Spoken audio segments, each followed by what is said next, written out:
Stupeur et tremblement, horreur et damnation, cris et hurlements, l'Allemagne a encore frappé.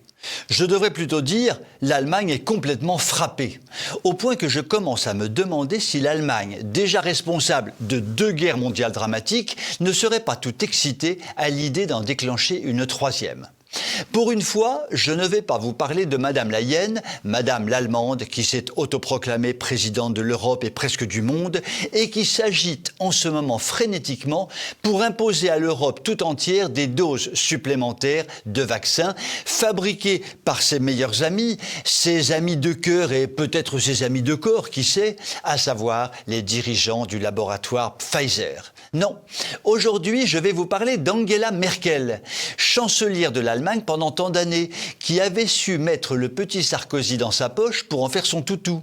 Puis le tout petit Hollande dans son autre poche pour en faire son tout petit toutou. Puis le minuscule Macrominus dans sa dernière poche pour en faire son tout petit toutou. Les mains baladeuses de Sarko le traître et de Manu l'obsédé des papouilles n'y avaient rien fait. Angela restait de glace face à ces assauts répétés, ne disait rien, mais détruisait consciencieusement notre pays dans l'ombre des instances européennes mondialistes.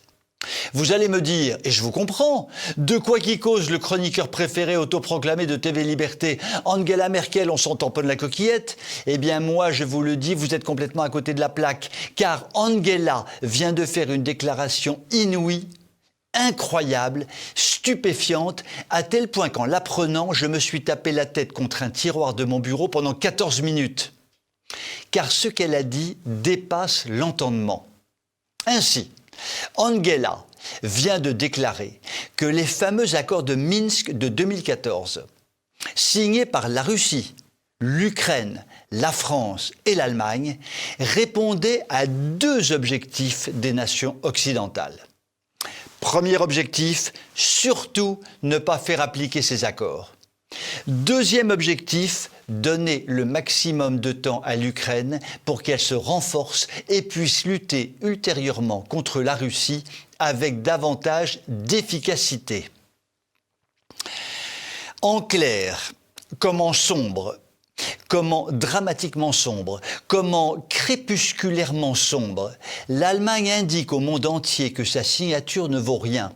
Grosse signature a pu caput nada rien. Nous sommes dans une logique totalement hitlérienne, puisque nous savons aujourd'hui que tous les accords signés par Hitler avant le déclenchement de la Seconde Guerre mondiale étaient faits pour ne pas être respectés. Hitler lui-même l'indiquant après coup à son entourage et provoquant chez celui-ci des crises de fou rire incompressibles. S'il fallait une preuve dramatique de la responsabilité écrasante de l'Occident en général et de l'Allemagne en particulier dans la guerre actuelle entre la Russie et l'Ukraine, Angela Merkel, qui n'a rien d'un ange, vient de l'afficher aux yeux du monde entier. Pauvre Allemagne, pauvre Merkel et pauvre Sarko, Hollande et Manu, ces 3 misérables toutous. Je vous souhaite une très bonne soirée.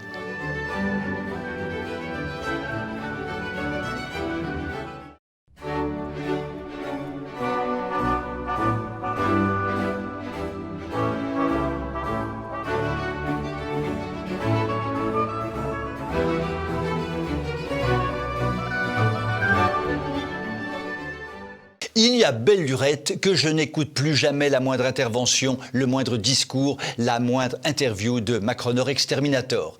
À la seule idée de l'écouter, je suis saisi de démangeaisons furieuses des pieds à la tête et je me gratte tellement fort que mon sang dégouline partout. Donc, Macronor Exterminator et son discours d'adolescent attardé, non merci, ça n'est pas pour moi, plutôt crever la bouche ouverte. Cela dit, je me fais parfois piéger car au détour d'informations intéressantes, surgit soudain l'exterminator et patatras, avant que j'aie eu le temps de réagir, je me farcis 3 phrases débilitantes. C'est ce qui m'est arrivé l'autre jour. Ce jour-là, qu'a pu dire Macronor Exterminator? Je vous le donne en 1000. Je vous le donne en 1 million. Je vous le donne en 3000 milliards. Montant astronomique de notre dette publique. Eh bien, l'exterminateur a dit...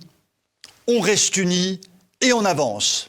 Oui, il a osé le dire et c'est à cela qu'on le reconnaît, comme le disait si bien le magnifique Audiard. Commençons par le commencement. Macronor ose dire « on reste unis ». Lui, le plus grand diviseur que la France ait jamais engendré, ose parler d'union, car Macronor diviseur fait exploser méthodiquement tout ce qui peut unir les Français. D'abord, la race. Sa préférence immigrante est totale, crée une division dramatique entre les Français de souche et les immigrés d'autres souches, et une division dramatique entre les différentes communautés immigrantes. Ensuite, la religion. Sa préférence islamique est totale et prépare mécaniquement une guerre de religion future. Ensuite, la culture. Sa préférence pour la non-culture aboutira à une division mortelle entre une petite élite dite cultivée et une population lessivée. Ensuite, la richesse. Sa préférence absolue pour les classes supérieures les plus riches se terminera presque sûrement par une révolte des classes populaires totalement abandonnées. J'arrête maintenant cette énumération fastidieuse qui révèle à quel point Macronor exterminateur est un grand diviseur national comme on n'en fait plus. Seconde partie de la phrase, et on avance, et là, je suis parti d'un tel éclat de rire que mon dentier s'est décroché et est resté collé au plafond. Car chacun sait qu'avec Macronor Corée du Nord, l'on avance effectivement à marche forcée, mais si l'on avance à marche forcée, c'est pour se diriger droit vers le gouffre qui risque de nous engloutir une bonne fois pour toutes. Si l'un d'entre vous arrive à trouver une seule chose positive provenant de la folie macronique, je lui offre un verre de Coca-Cola mélangé à de la purée d'araignée. Car le bonhomme détruit tout sur son passage, comme Attila, surnommé le fléau des rats, et ne laisse rien indemne, et au bout de cette mortelle randonnée, il y a le trou béant dans lequel il veut plonger la France. La morale de cette histoire est simple. Lorsque l'on entend les premiers mots prononcés par Macronor, l'on se bouche les oreilles, l'on prend ses jambes à son cou et l'on va se promener en forêt pour respirer l'air pur de l'hiver qui s'installe. Je vous souhaite une très bonne soirée.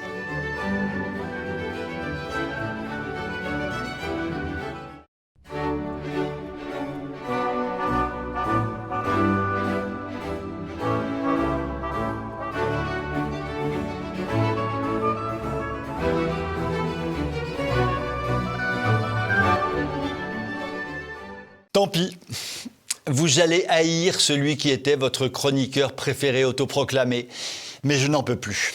Je craque, je déprime et il faut que je vous dise pourquoi.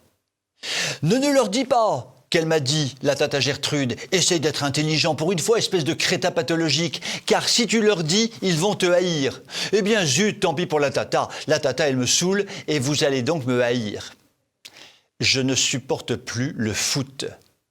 Ce fou furieux de Karl Marx s'est complètement planté. Ce n'est pas la religion qui est l'opium du peuple, c'est le foot qui est l'opium du peuple. Mais en fait, comme le foot est devenu la religion mondiale des habitants de la planète, finalement, Karl Marx ne s'est pas planté. La religion foot est l'opium du peuple mondial. Bon, je ne suis pas sûr que vous ayez compris la profonde intelligence de mon raisonnement, que je ne suis pas sûr d'ailleurs d'avoir compris moi-même. Mais comme je suis déprimé, je n'ai pas envie de recommencer la démonstration. Alors vous allez me dire, mais qu'est-ce qu'il a, le Lochner, pour ne plus supporter le foot ? Ce que j'ai, c'est que je ne supporte plus cette transformation d'un sport autrefois si sympathique en une sorte de religion fondée sur l'argent à gogo, la drogue à gogo, le sexe à gogo, la violence à gogo, et cela au niveau mondial bien sûr, mais aussi au niveau français hélas. Le tout sur fond d'un black blanc beurre magnifié par nos pseudo-élites, mais surtout admirablement mensonger dans la réalité. Il va sans dire que je n'ai pas regardé un seul match de foot depuis le saccage des Champs-Élysées il y a 25 ans après la victoire de la France en finale de la Coupe du Monde de foot. Saccage qui m'a fait basculer, je l'avoue, du côté des anti-foot. Mais j'ai pu suivre avec effarement le déchaînement de la violence des Marocains en France lorsque l'équipe du Maroc s'est qualifiée pour les demi-finales il y a quelques jours. Et lorsque j'ai appris que la demi-finale opposerait la France au Maroc, j'ai pris 20 ans d'âge en 1 heure. Car enfin, le piège était total. Soit la France gagnait et il en résulterait automatiquement une émeute des Marocains installés en France, rendus ivres de fureur par cette défaite du Maroc. Soit la France perdait et il en résulterait automatiquement une émeute des Marocains installés en France, rendus ivres de joie par cette défaite de la France. Et Darmarien, tout frétillant à l'idée que l'on parle de lui, annonçait, son petit menton dressé, qu'il mettait la France en état de siège pour fêter tout ça. À vomir. Et c'est exactement ce qu'il s'est passé, avec en prime la mort d'un gamin de 14 ans à Montpellier. Situation horrible, insupportable, effrayante, car tout cela démontre pour la 100 millième fois que nombre de Marocains installés en France ont une vache à lait à traire au maximum, c'est la France, et une vraie patrie passionnément aimée, le Maroc. Et cela vaut aussi pour nombre de pays nous envoyant leur population. La nouvelle religion mondiale du foot, poussée comme jamais par les élites mondialistes, dont le sinistre Macronor-Mackinsor, exacerbe en fait la violence et les passions débridées. En ce qui me concerne, ne me haïssez pas s'il vous plaît, monsieur, dame. Je privilégie les promenades familiales à la campagne pendant les grands-messes mondialistes de la nouvelle religion mondiale qu'est le football. Je vous souhaite une très bonne soirée.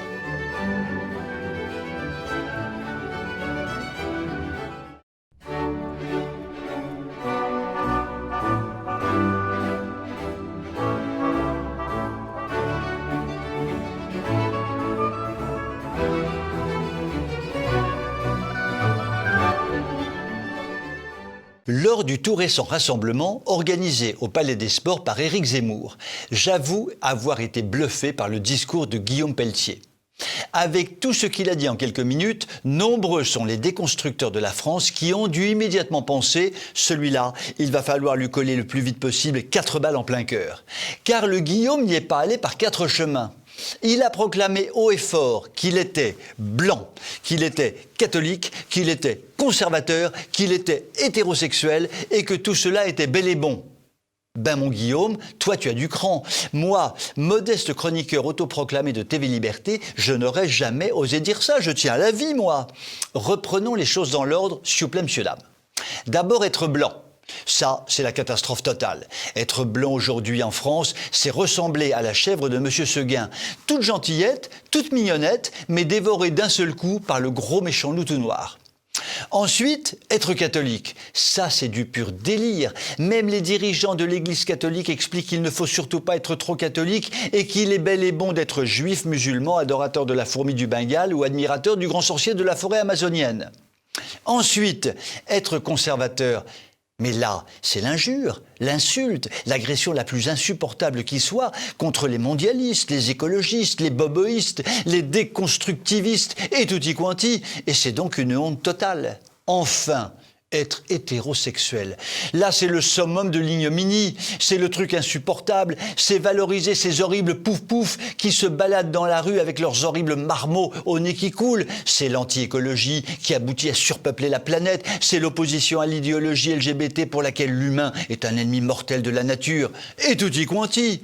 Et ça mérite presque la peine de mort. Eh bien tout ça, ce bon Guillaume l'a proclamé à la face de la France et du monde et son espérance de vie peut en être raccourcie. Personnellement, j'ai trouvé cette déclaration particulièrement réjouissante et je me suis dit que finalement, je pouvais proclamer haut et fort auprès de notre chère communauté TV Liberté que je suis blanc, catholique, conservateur et hétérosexuel. Mais je vous en supplie, ne le répétez à personne car je voudrais encore vivre un peu pour continuer mes chroniques sur TV Liberté. Je vous souhaite une très bonne soirée.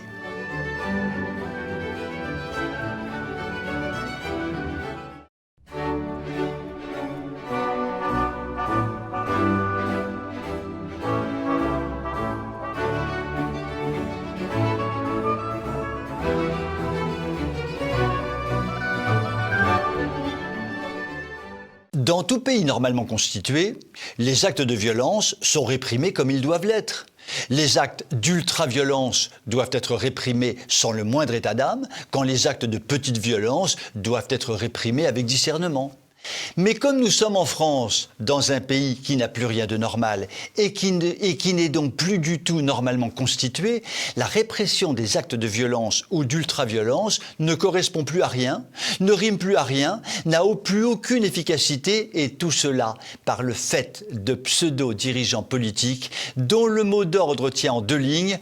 Vous, les forces de l'ordre, devez réprimer le plus violemment possible tous ceux qui s'opposent à la destruction de la France, mais vous devez manifester la plus grande tolérance possible envers tous ceux qui contribuent à cette destruction. Bon, comme c'est un peu compliqué, je vais illustrer mon propos. Prêt, partez, on y va. En 2013, plus d'1 million de personnes totalement pacifiques manifestent contre le mariage pour tous. La répression est sauvage, touche indistinctement personnes âgées et moins âgées, hommes et femmes, et même des enfants, et aboutit à des centaines et même à des milliers de personnes blessées, parfois très gravement, quand des milliers de personnes sont mises en garde à vue dans des conditions déplorables. Les médias cacheront soigneusement que pas un acte de violence n'avait été commis et que les forces de l'ordre n'avaient pas eu à déplorer un seul blessé. Répression sauvage contre une population totalement pacifique. Au même moment, un match de foot provoquera une émeute d'une extrême violence dans le quartier du Trocadéro, à Paris, provoquée par des personnes issues de l'immigration. Des magasins seront détruits, des personnes seront molestées, les forces de l'ordre déploreront de nombreux blessés et les ultraviolents rentreront tranquillement chez eux sans être inquiétés. Aucune répression contre une population ensauvagée.